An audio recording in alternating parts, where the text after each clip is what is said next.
What's up, Bama Insider Nation? You're watching Bama Factor Daily, Friday edition. The weekend is here. I'm Trey Yanity with the managing editor of BamaInsider.com, Kyle Henderson. Kyle, we got a lot to talk about this morning. Bill O'Brien, Doug Marrone coming to town. Hoops ranked, and they're rolling. Nick Saban, we got, maybe some talk on his career. A lot to cover. Kyle, how you doing this morning? I'm doing great, man. It's Friday. And the news don't stop here on Bama Insider. There's so much to track. Yesterday, Bill O'Brien officially announced as the offensive coordinator. There's a lot to go over, and Doug Marrone kind of added onto that staff as well. Two head football coaches, former head football coach from the NFL coming to Alabama. It's like he always finds a way to upgrade at each position. I know there's a lot of people out there that have different opinions about Bill O'Brien, and we'll kind of dive into that. But so far, Nick Saban certainly adding to this arsenal of the coaching staff, and the majority of the defensive of the coaching staff, is still in place, which is great going into the later part of January. So a lot to go over. We have a full slate. Trey's our host today, and thank you for watching us. Yeah, thanks for being here, guys. Get in the comments, hit us with the like, and throughout the rest of this spring into the summer as well, we're gonna have some awesome guests, some guys talking about football, basketball, whatever you guys want. Let us know in the comments there. Hit us with the like. Kyle, Bill O'Brien and Doug Marrone, both, like you said, NFL guys. I love these hires. I think Bill O'Brien was really the best get considering kind of the market, kind of where, certain coaches, are aligned. But some people are a little bit skeptical just because of how it ended in Houston. Some interesting trades. He kind of became coach GM there at the end and, sent DeAndre Hopkins to Arizona in exchange for David Johnson, the running back. But, had some real success here with Deshaun Watson and some other guys, and has had success at every single stop at Penn State, turned it around after the Joe Paterno, all of that. I love this hire personally. What are your thoughts, I guess, your initial reaction to this one becoming official? I think, there's a lot of people who feel that, what he did at Houston is going to translate to Alabama. And I think a lot of people are like, he's not going to be successful here. And I think my take to that is, hold on just a second, because Nick Saban is the GM. He's the CEO. He's the head football coach. And I think under his guidance, Bill O'Brien will do a great job leading the offense. Now, we've talked about it on several different videos. Alabama's going to have to replace some key components, especially on the offensive line, right? You're losing Landon Dickerson, Deontay Brown, Alex Leatherwood. You're losing your quarterback, Mac Jones. You're losing Devontae Smith, the Heisman Trophy winner. You're losing Jalen Waddle, the most electrifying player, which is crazy to say because Devontae's out there as well. So maybe the two most electrifying players in college football. And then you're losing the Doak Walker Award winner in Najee Harris. So that's a ton of players to replace. However, at Alabama, they don't rebuild, they reload. You got a lot of guys coming back. And so Bill O'Brien is going to have pretty much a clean slate to work with in terms of his quarterbacks, right? We've talked about Bryce Young and Paul Tyson plenty. Neither of those guys have a lot of experience. Those guys are coming in. And along with Jalen Milroe, a lot of people are like, don't forget about Jalen Milroe. We're not forgetting about him. He's part of this quarterback room. So 3 quarterbacks with limited experience, almost none. Bryce only threw the football 22 times. So Bill O'Brien has an opportunity to continue to mold really what you could say Brian Daboll started in 2017. I think when he came in as an offensive coordinator, I think a lot of people were like, who is this guy? And he had ties to the New England Patriots. And I always kind of revert back to Bill O'Brien or Brian Daboll being able to FaceTime with Tom Brady to some of the recruits. And I thought that was ridiculous. Like, right, you're a high school recruit and you can be FaceTimed by Tom Brady or I think it was the players or however it worked. But still, he brought over a lot of that passing tree to Alabama, and you've seen it evolve over from Brian Daboll to Mike Locksley to Steve Sarkisian, and it's became this high octane offense. So I think Brian Daboll will continue to have that rolling. And Nick Saban had some great things to say about him. And look, if anybody's going to do his due diligence, it's going to be Nick Saban. Nick Saban knows what's at stake. And having Bill O'Brien part of this program, I think, we have to wait to see how it develops. We have to see the new offensive components. But I'm interested to see how this hire goes. And look, he's went to the NFL in his last 3 out of 4 NFL hires. Nick Saban clearly knows what he's doing. Oh, he does. And there's no doubt when you see a hire made official that it's the right one. This coaching market a little bit more thin. But, Bill O'Brien is an offensive genius to an extent. This guy won a playoff game, a year and just a little bit of change now. It was January of 2019 or 2020, excuse me. So not even, too far removed from the success. But you got to look past the numbers, too. He is a quarterback whisperer to an extent. He knows how to develop players. get them to an elite level, and that's going to be what he needs to do. A guy like Bryce Young, what do you think his first target here offensively is? What's the first thing he addresses with this offense? Because like you said, they're losing Devontae Smith, they're losing Jalen Waddle, they're losing Najee Harris. So many guys, a lot of guys on this line as well. What does he try to attack first as he begins the game plan here in Tuscaloosa? I think first of all, you got to figure out, you got to get the quarterbacks on the same page, right? You got to build that offensive identity. I think that because those guys don't have a lot of experience, really none, you got to make sure that, these guys are all on the same track, and you kind of build that offensive identity going into the springtime. It comes at a perfect time. I think you also have to address the offensive line, and you have to look to Doug Marrone to build that offensive line unit. Now, Doug Marrone hasn't officially been announced by Alabama, but it looks like that is going to go down as well. So I think you, number one, address the quarterback situation, and I think you address the offensive line.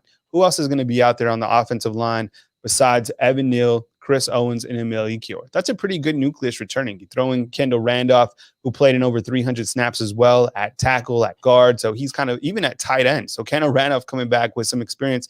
And then you have all these freshmen early enrollees, right? J.C. Latham, Tommy Brockemeyer. And I don't think those 5 stars came to sit, right? Look, we all have these incredible expectations about all of these freshmen. But the offensive linemen coming in, I mean, J.C. Latham and Tommy Brockemeyer, these are guys who can certainly contribute this year, considering there are some open spots within the offensive line.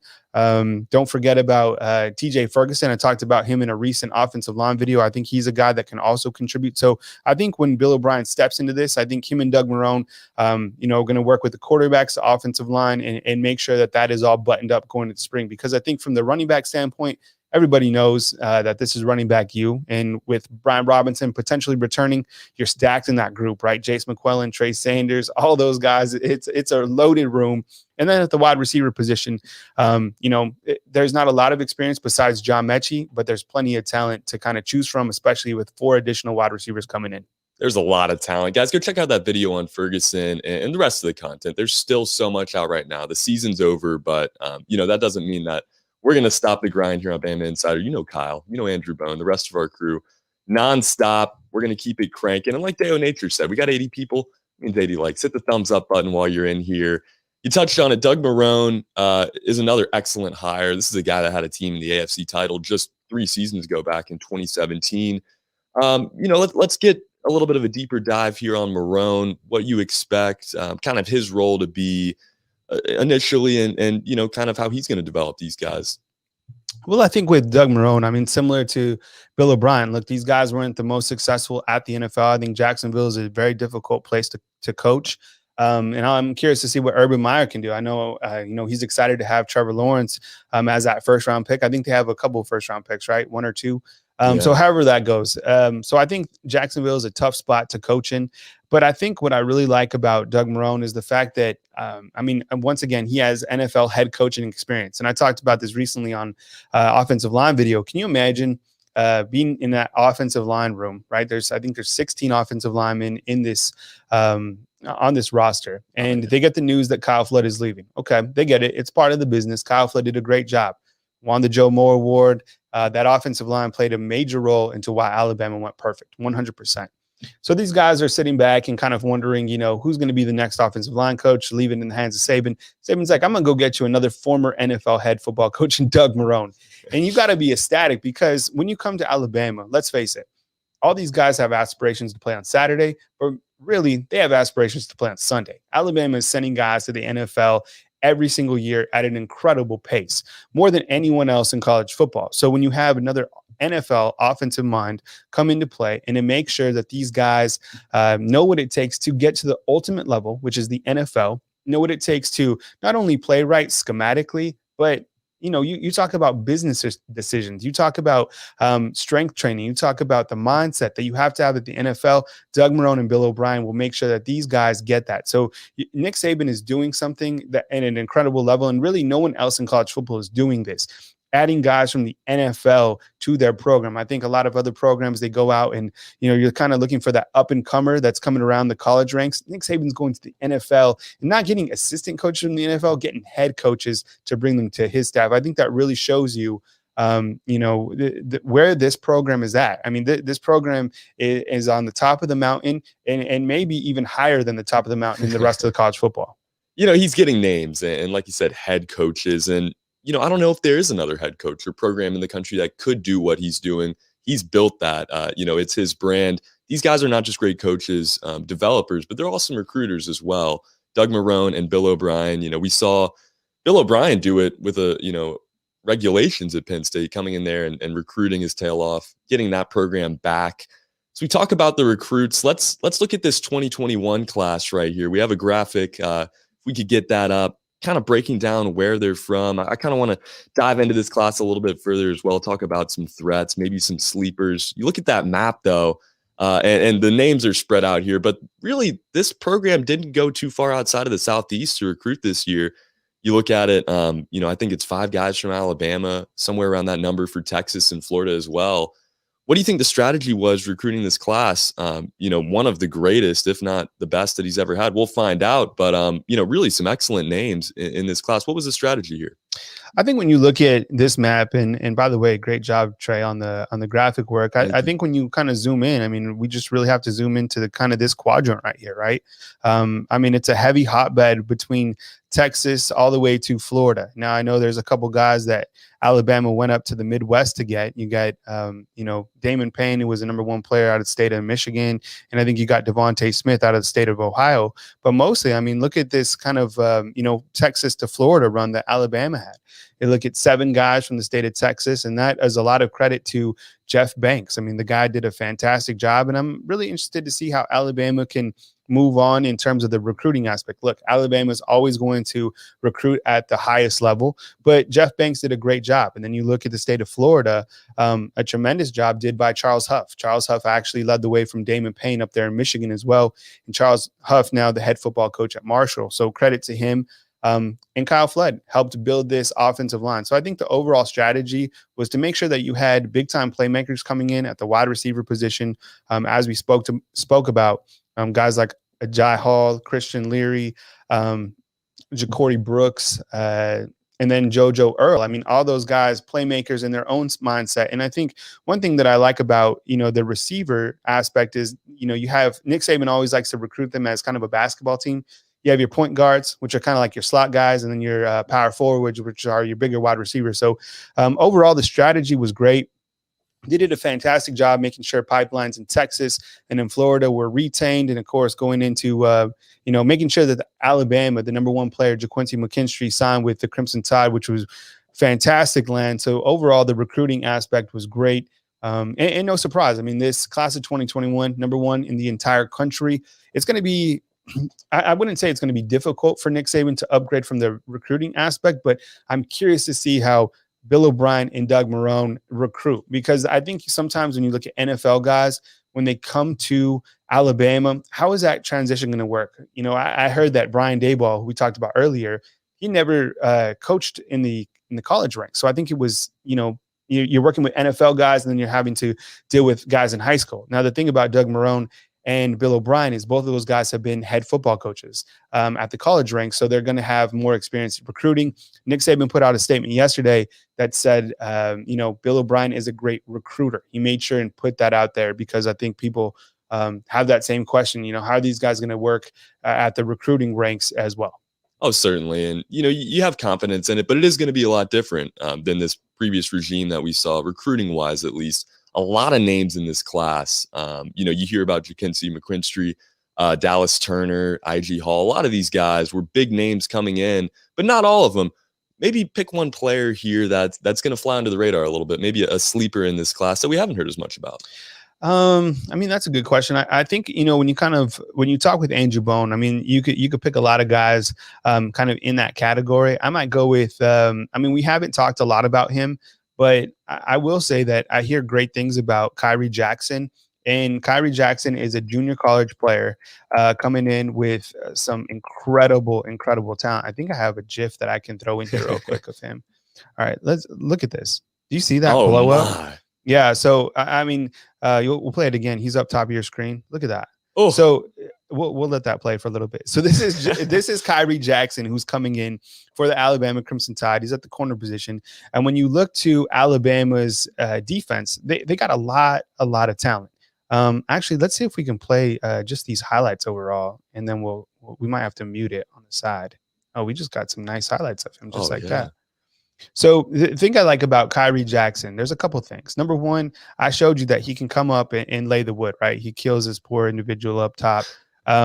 So he can hit, and he has the mindset to, make game-changing plays. He's a bigger defensive back. I think he's like 6'3" or 6'4". So when you look at Alabama's defense overall, they have everybody returning in the secondary, but besides Patrick Surtain. So you're going to need a corner to step up, and I think Kyrie Jackson could come in and fight for that spot. Josh Jobe, Jordan Battle, DeMarco Hellams, Malachi Moore, Brian Branch, all those guys played a significant role in 2020. But you need another corner to step up. And I think there's going to be a position battle. Look for Ronald Williams. Look for Jalen Armour-Davis. Look for Marcus Banks. But I really like Kyrie Jackson, a player we really haven't talked a lot about. So don't forget about Kyrie Jackson in that class of 2021. And he's going to arrive in the summertime, so he'll come in late. But, junior college guys genuinely don't come to Alabama to sit the bench. And I think Kyrie Jackson will probably see the field sooner than later. Explosiveness. I just love how he gets out of the backfield here. There's a flag on the play too. I wonder what just blowing him up there. I think we're going to see a lot of that out of this class, really loaded down. And we appreciate you, Joshua Ellis, listening on Bluetooth at work. However you guys are listening, thanks for being with us this morning. Hit that thumbs up button. But you kind of zoom out at this class a little bit. There's a lot of guys that are 5 stars that are ready to come in and make an impact. This team is going to be a lot younger, obviously, especially offensively. We kind of talk about this receiving core a little bit more. Which name gets you the most excited? For me, I'm going to say I.G. Hall, kid from Vero Beach, Florida. Just a very explosive player, so quick. But this class is pretty loaded down with wide receivers. Which one, gets you excited?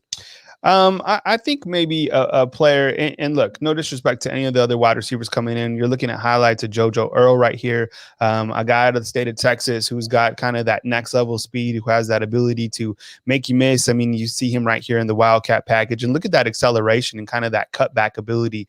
This guy can be used in a lot of creative ways, and I think he kind of has. When talking with Sam Spiegelman of Rivals.com, he said, look, he puts off Jalen Waddle vibes. And I don't think that's something that you can throw around loosely. But as you can see, he's very elusive, gets upfield, has elite level speed. You can see right here kind of just that separation of how he's able to kind of just get ahead of the defenders and go for a score. So look, all these guys are bringing in different elements. You mentioned Ajay Hall. This guy is very, very physical. You got Ja'Cory Brooks. He can create mismatches. You got Christian Leary, one of the fastest players in the entire country. And then you got JoJo Earl, kind of this guy who can be a mix and match and a real home run threat. And you see him hit the brakes on that guy right there. So JoJo Earl really excites me. I think these players are, easy to get excited about, but the most important thing is that Alabama is bringing in some elite level guys to compete. And this year, when you look to the receiving unit, there's not a lot of guys with experience, as I said earlier on the show, besides John Mechie balling out. I mean, there's going to be room for guys to step up. There's plenty of guys on the roster. Javon Baker is a guy that we look to. Slade Bolden got plenty of experience, but don't forget about Trayshawn Holden or Taiwo Jones-Bell. A lot of these other guys kind of coming up in the pipes that I think will fight for a spot. So I look for a lot of competition, a lot of position battles at the wide receiving unit going into the spring football season. And that's just what, it's a product when you have this much depth. There's so many guys that can make plays, especially in that receiving core on this team. They're losing a lot, but they're bringing in some great talent. Billy Dawson, Christian Leary. I like it. They're all very talented coming in here. So we'll see how they develop. But as we look down the road a little bit, and this is one of my favorite offseason conversations, to be honest, we think about recruits and how that may change once Nick Saban decides to hang it up. I don't know when it's going to be. His contract goes through 2026. He's a national champion yet again for the 7th time, 6th year at Alabama now. He's the greatest. He's the GOAT. There's no way around it. He's the greatest to ever coach this game. Start to talk about a timeline a little bit. He's now 69 years old. I think he goes through that contract at least, or maybe, even if we put it into like titles wise, I think he gets 2 more titles, but it's up to him. And I don't even know if he knows at this point. What do you think, Kyle? as we start to talk about a timeline for Nick Saban? I mean, that's a great question. I think everybody wants to know kind of the future of Nick Saban. That would be a good banner to put up, on the text title.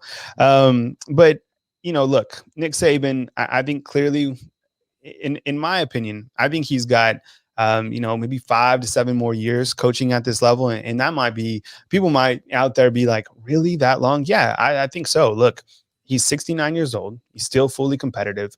I mean, the guy's in, he's still at the top of his game. And I think one thing that, a couple of reasons why I feel that he's going to coach a lot longer at Alabama, a couple of reasons. Number one, he's still vigorated, right? Remember someone asked him, they were like, are you still invigorated after that Iron Bowl because you didn't get to coach? He was like, you have to be uninvigorated to be vigorated. So look, Saban wants to be out there. Maybe him not being on the sidelines during the Iron Bowl, kind of made him step back and be like, look, this is what it would be like. Cause he's never not been at a game since I think the 70s or something like that. So that must've been strange for him. So I think he's coming back. But besides that, I think he'd still, want to be the head football coach at Alabama. He's built up so much over the last, since 2006. But the thing about it also is Nick Saban continues to evolve. Look, when he first got here to Alabama, it was all about the defense, right? And Alabama had this incredible defense. They were running back you, which they still are. But over the course of the last, 5 years, he's really evolved with the game of college football. Credit to him. I know that's difficult to do probably for him because he's a defensive-minded coach. But I think in the way that he's been able to evolve and stay up to date with the game, he's recruiting. Look what he said after the national title, Trey. What did he say? Ryan Day said he needed a break. Nick Saban said you can't blink an eye if you want to talk about roster management. We've been covering roster management a ton on BamaInsider just because there's so many moving parts. And Nick Saban knows that it's a very important time to make sure everybody is, kind of where they need to be on the roster, coaching staff, guys who are leaving, guys who are coming. There's a lot to go over. Nick Saban's still doing it. Billy Dawson, I see you in the comment box saying RIP to Hank Aaron. Yeah, absolutely. One of my favorite baseball players from the past, did a tremendous job, hitting home runs and making people smile. So RIP to one of the GOATs of baseball. Yeah, man, that's a tough loss. There's been so many difficult losses in the sports world and in general this year. It's been brutal to see. Rest in peace, Hank Aaron. And Jay getting in the comments here too. I love it. We just elected a 78-year-old president who says Nick Saban can't coach until he's 75 or 76. I'm with you. I think, the sky's the limit here. And this is a career that we haven't seen before. This is the greatest to ever do it. So, uncharted waters for everybody as far as it comes to this. But, I think Nick Saban's the kind of guy that does it until he can't do it anymore. He's so committed to this program, to what he's built here, and he doesn't want anybody else getting their hands on that. So we'll see. But 7 titles now and 7 SEC titles. We have another graphic here kind of comparing 2 legends. And, this conversation kind of sparks when you talk about Bear Bryant, because he coached for 46 years. Nick Saban's now in year number 48. He's already passed him in national titles. Still doesn't have the wins on him. 20 less losses, although. So we kind of compare these 2 legends. Is it official to say that Nick Saban has climbed the mountain and surpassed the great Bear Bryant? I think a lot of people want to, are always going to want to compare these 2, right? I mean, the greatest, 2 college football coaches at different time periods. I mean, you look at what they each did. And by the way, another great graphic right here, Trey. You kind of look at Nick Saban, 256, 65-1, 7 national titles. And then you look at the great Bear Bryant, 323, 8 and 85, 6 national titles. Look, you can say what you want. Both these guys are the GOAT at different time periods. I don't know if you can say one was better than the other. I hate comparisons kind of from the future to the past because everything's changed. Everything's different. Recruiting's different. I mean, the competition now, in my opinion, is a lot better than it was back then, just because the game has changed, the technology has changed. Both these guys are going to have a museum in Tuscaloosa. I was thinking about, because if you've ever been to Tuscaloosa, the first time I came here, first thing I had to go check out was the Bear Bryant Museum, right? You go in, you walk around. It's amazing. You get to see, I need to go back there. I need to take my family back there just to kind of refresh. And I was thinking, and this is my idea, and I'm sure it's probably out there, but how about just on level 2, you just have Nick Saban on level 2. Yeah, Bear Bryant on the front, on the bottom, and then you just another level on top for Nick Saban. And I think that'd be awesome because, look, both these guys have done so much for the University of Alabama. Alabama, different dynasties at different times. But right now, what Nick Saban is doing, I don't think will ever be emulated again. Look, I get it. There's always going to be another Michael Jordan, another Kobe, or at least guys up to that level, LeBron James, right? When you kind of look to greats at different time periods.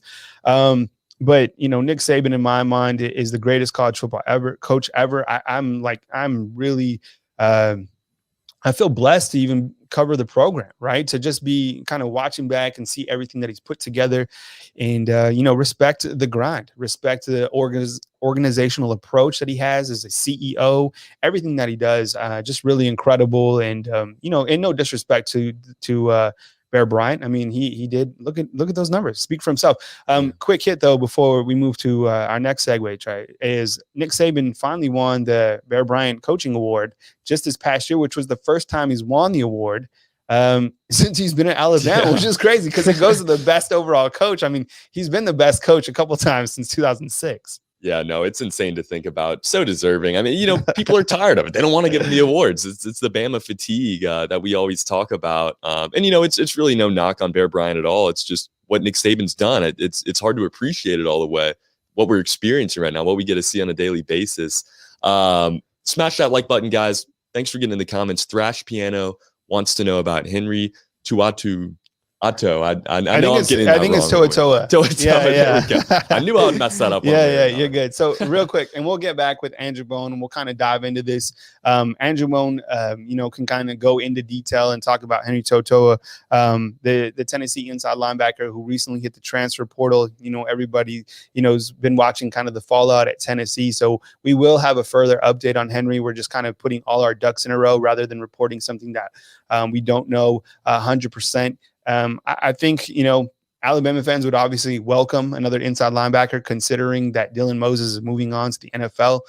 You got guys to choose from. Henry To'oTo'o, a special athlete that Alabama, I think, would welcome. They'd have to move some numbers around, but I think they need to figure out if he can be cleared by the NCAA to be able to participate sooner than later, rather than come over to Alabama and have to sit out a year. So I'll bring Andrew Bone back on. We'll kind of dive into it and we'll provide, a solid update on Henry To'oTo'o, but just wanted to make sure we get that out there. Yeah, certainly. And, whether I got that name right or not, it's an exciting transfer. And Alabama is certainly in the mix for here as you watch BamaInsider.com. Thanks for being here, guys. Again, hit that like.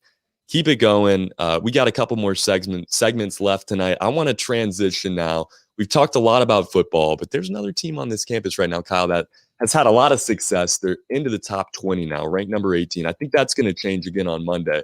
Dominated the LSU Tigers this past Tuesday, 105-75, 30-point win. And it wasn't even that close.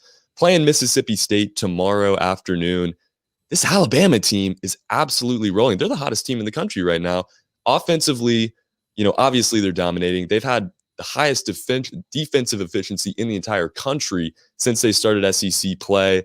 They're now on a 8-game winning streak, 7-0 in SEC play, 12-3 overall, number 18 in the country, number 10 in Joe Lunardi's big board. They're projected to be a 2 seed. Kyle, this team is rolling. Yeah, I mean, I was talking with Tony Sukalis, our team writer, earlier this week, and I was watching that LSU game at a buddy's house, and I was like, I can't even believe it. They're like, this one of my buddies, he's not from here. He was like, tell me about this Alabama basketball team. And I was like, look, if they can shoot the way they're capable of, they might be the best team in the entire country. And which is hard to believe, right? I mean, you're like, come on. And then these guys come out and just start burying threes. I mean, it was a clinical how they did this. Nate Oates is building something really special. And you kind of look to the transformation of this team from the beginning of the season to where they're playing at now.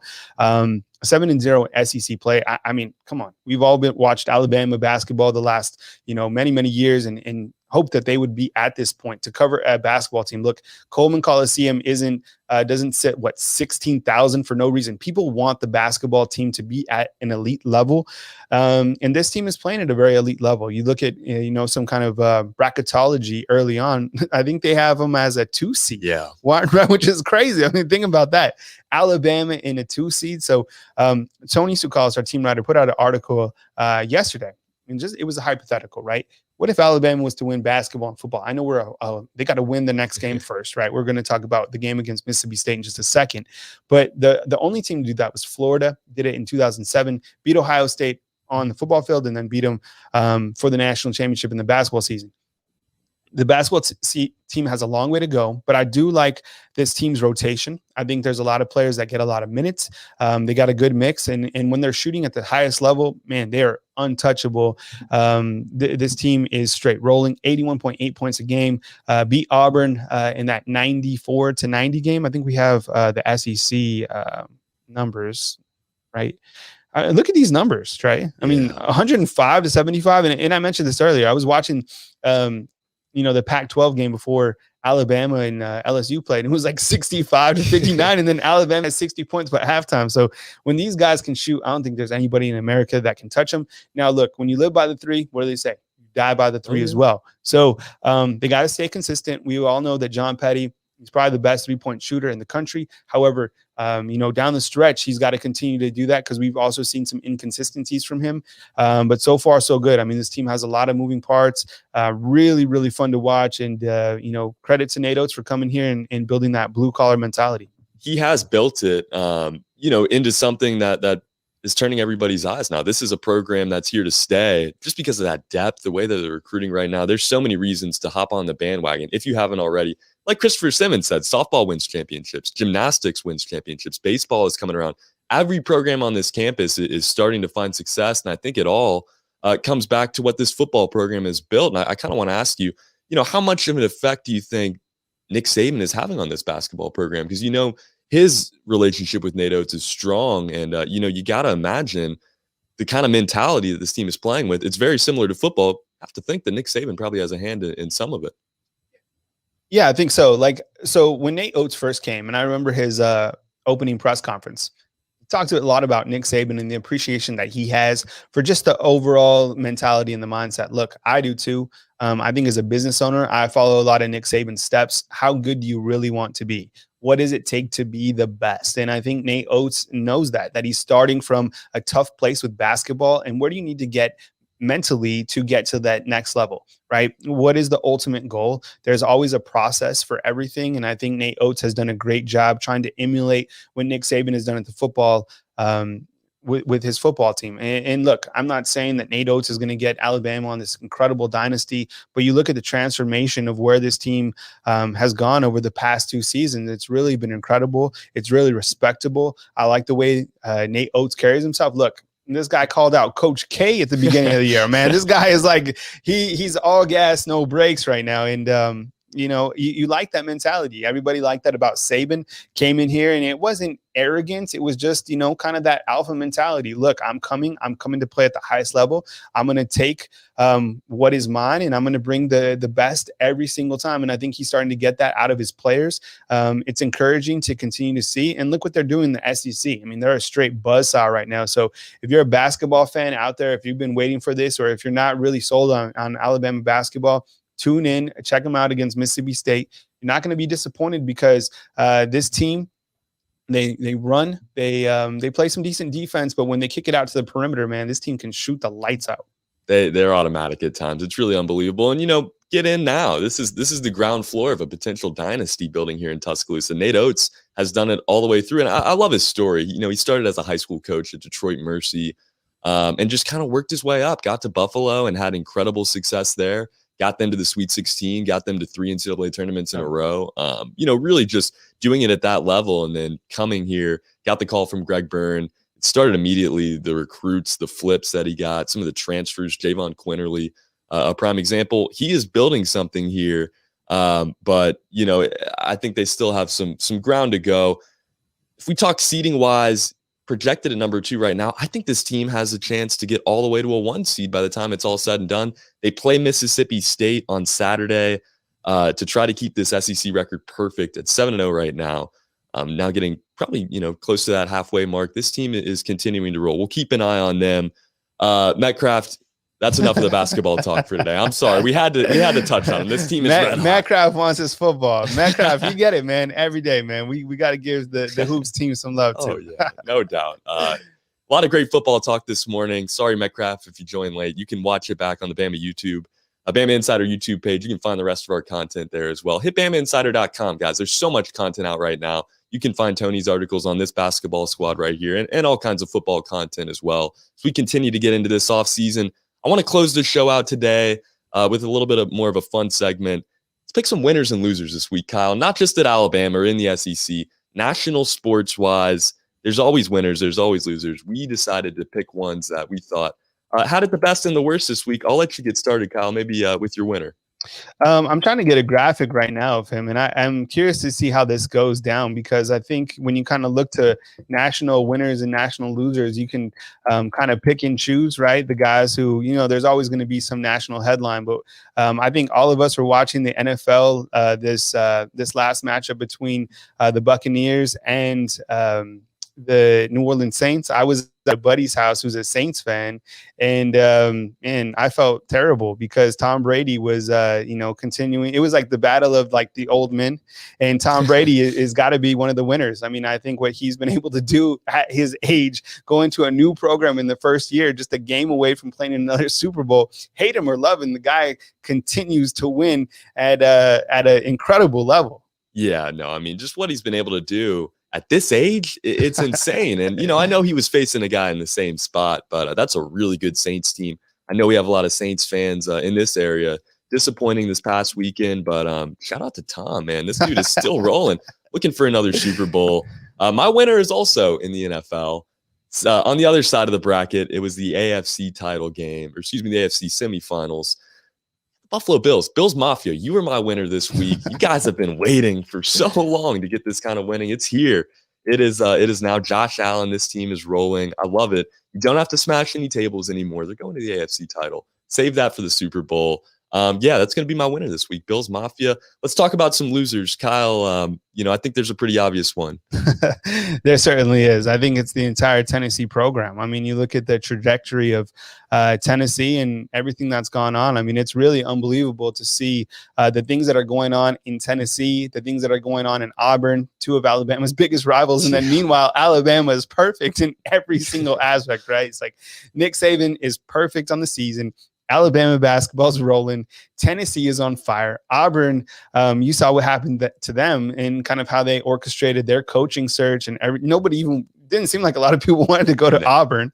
Alabama loses Steve Sarkisian, Kyle Flood, Charles Huff, all these guys. And Nick Saban was like, no problem. I'll just go to the NFL and hire two former NFL coaches. Tennessee, with all the recruiting violations, I think people are really, if you're a Tennessee fan, you got to be worried. Number one, what are the recruiting violations going to mean going forward? Who's going to be our next coach? I think a lot of people want Hugh Freeze. I think Billy Napier, that I saw the last time, was the odds-on favorite to be the head football coach. That would be interesting. Another former coach from Alabama. You just keep going through Alabama's former coaching list. You're like, okay, Jeremy Pruitt, Billy Napier, who else? Cristobal. I mean, whoever they can get. But definitely, I think when you look at kind of winners and losers, Tennessee's got to be the biggest loser right now. Yeah, there's no doubt about it. There's some headlines breaking right now, but if you're a Tennessee fan, you're trying to avoid them because, things have hit the fan here. And you talk about Auburn a little bit more, kind of thinking about that coaching hire. It's like we're sitting here, some people are complaining about Bill O'Brien or Doug Marrone, and those two guys are even more capable than the head coach that Auburn's just hired. So Alabama is in a great spot all the way around. Tennessee is struggling. They'll, hopefully figure it out here, get this rivalry back to somewhat manageable, but, they have a lot of work to do. Scott Harrington, I like it. Colin Sexton, the winner of the week. Oh, yeah, nice. Yeah, nice. Defeating the Brooklyn Nets. Yeah. What did he drop? Did he drop 42? Did he get 42? Yeah. Unbelievable. Nice call, Scott. Yeah, I like it. Thanks, guys, for getting in those comments as always. Hit that thumbs up button. I'm going to pick a loser now, and this one is personal to the state of Alabama. And this university as well. Trendon Watford out of Birmingham. He went to Mountain Brook. He was, crystal ball. It was looking 50-50 between Alabama and LSU for the basketball program. He decided to go to LSU. And, on Tuesday night, for the second time in his career, it did not work out for him. He had to watch his team lose by 30 to the kids he grew up with. So, that one always hurts. Sorry, LSU. Sorry, Tigers. Sorry, Trendon. You're my loser for the week. All right. Good stuff, man.